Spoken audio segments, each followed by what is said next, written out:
Fatel moom chirurgie wam bi bëri na coow de yow Moussa. waa ci ay fan yu ñu génn ci ginnaaw ay coow jugoon na fi aussi ci lu ñeel actrice bi di Fatel Sow di soxna ci ki nga xam ne rek moom mooy Ngaaka Blindé ci li nga xam ne rek moom moo ñeel chirurgie esthétique bi nga xam ne nee nañ daf ko def parce que tout simplement jóge woon na fi effectuer quand même benn voyage foofee nga xam ne moom mooy ci Tunisie ba mu demee nag ñu ngi gis quand même mu nekk ci benn bërëb boo xamante ne rek gis nañu mu solo noo xamante ne mel na ni ci koo xamante ne vraiment da doon def ay opération bokk na aussi ci bi mu yëkkatee téléphone am aussi def benn vidéo di xam ne ni que wala boog di expliquer ni que ñu ci bari képp koo xamante ne rek bëgg nga def chirurgie fan ak fan nga ko war a mun a defee di ko expliquer moom Fatel ba ñu bari génnoon sax di xam ne ni que bon waru ko woon def parce que tout simplement à son âge waroon na xaar ba ci kanam amoon na quand même ay wax yu baree bari yoo xam te juddoon na ci ba sax ñu gis mu nekkoon ci benn lieu mu nekk fa ak benn tubaab buy wuyoo wala boog benn tunisienne buy wuyoo ci turu Fatma ñu defoon vidéo tey vidéo boobu mi ngi doon tàggatoo ngir ñibbi si Sénégal moom Fatma moomu nag moom moo defoon vidéo di xam ne ni que Fatel Sow dafa def chirurgie ba noppi fayu ko loolee nag jur na coow ci vidéo bi ba mu viraloon lool ci li nga xam ne rek moom mooy ci toile bi ñu def rek seetaani vidéo Fatma ak lam ca wax bu ko defee ñu ñëwaat. Je vais respecter ça, donc je vais rien dévoiler aujourd'hui, je vais pas faire un live et je vais attendre si elle tient à sa parole. Hier j'ai mis des stories pour parler de mon problème avec Fatel et son mari Baba Ndiaye Ngaka. Et après ces posts-là, beaucoup de journalistes m'ont appelé, beaucoup de chaînes télé, des radios, des influenceurs m'ont appelé de partout pour comprendre l'histoire. Mais moi, je ne suis pas là pour faire des problèmes avec les gens. Je ne suis pas là pour salir l'image de Fatel ou n'importe. Surtout qu'elle a été correcte hier avec moi. Donc, après les posts, elle m'a appelé. Sa maman, elle m'a appelé, toute sa famille, pour régler l'histoire et pour qu'on s'arrête là. Donc, moi, je respecte Fatel pour ce qu'elle a fait et j'attends, comme elle m'avait promis, de me régler l'argent qu'elle me doit. Par rapport à son mari, Ngaka, je voulais dire que ces menaces me font pas peur. Ok, donc il n'arrête pas de me menacer, c'est quelqu'un de malhonnête. Mais moi, si aujourd'hui, je préfère de ne pas faire un live et de ne pas dévoiler la réalité, c'est que par respect pour Fatel qui a répondu à mes stories et qui a choisi de me payer et d'arrêter toute l'histoire ici. Donc moi, je vais respecter ça, donc je vais rien dévoiler aujourd'hui, je vais pas faire un live et je vais attendre si elle tient à sa parole.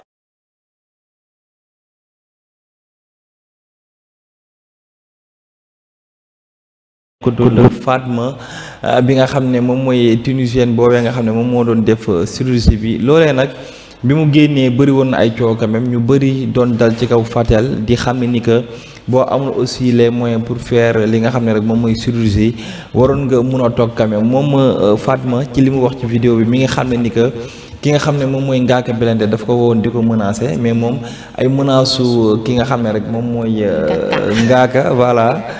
tiitalu ko benn yoon mais bu fekkee ne rek dem na ba révélé wul yenn ci secret yi c'est parce que rek day xool ci Fatel mi nga xam ne moom moo ko oo xamal ni ko dina ko fay xaalisam loolee nag juróon coow lu baree bari ba ñenn ñi naan dëgg la ñu bëri jàpp ni que loolee du lenn lu bad buzz parce que tout simplement gis nañu Ngaaka Blindé mu génnee ñaari clip ci li nga xam ne moom mooy ci weekend bi mbir mi bad buzz la wala ay dëgg la wala bad buzz la loolee laa leen bëgg a dégtal ñu xool ko bu ko defee ñu ñëwaat ci plateau bi.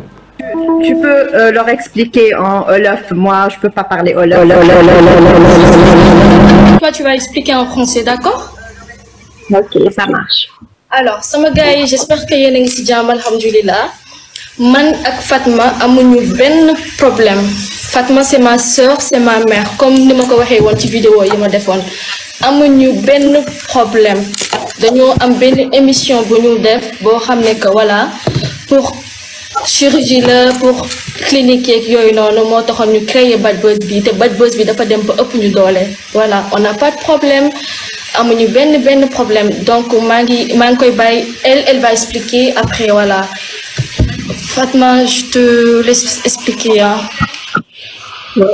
Donc là, c'était une petite taquinerie entre moi et Fatel. Donc, c'était juste qu'on est en train de préparer une petite émission, une grande en fait émission. Donc, restez branchés pour voir qu'est-ce qu'on prépare. Moi et ma petite sœur Fatel. Donc, moi, je l'aime bien. Elle est quelqu'un de bien. Donc, elle m'a fait confiance. Elle est venue chez moi pour faire la chirurgie esthétique. Et on est toutes les deux copines, sœurs, on s'entend très bien. Donc, comme elle vous a expliqué, vous allez profiter de services de luxe, des chirurgies esthétiques, obésité, greffe de cheveux, médecine esthétique. Donc, vous avez vraiment tous les services que vous souhaitez avoir, me contacter pour les devis et pour les diagnostics médicaux. Et je suis là pour vous assister et vous accompagner avant, pendant et après votre départ chez vous.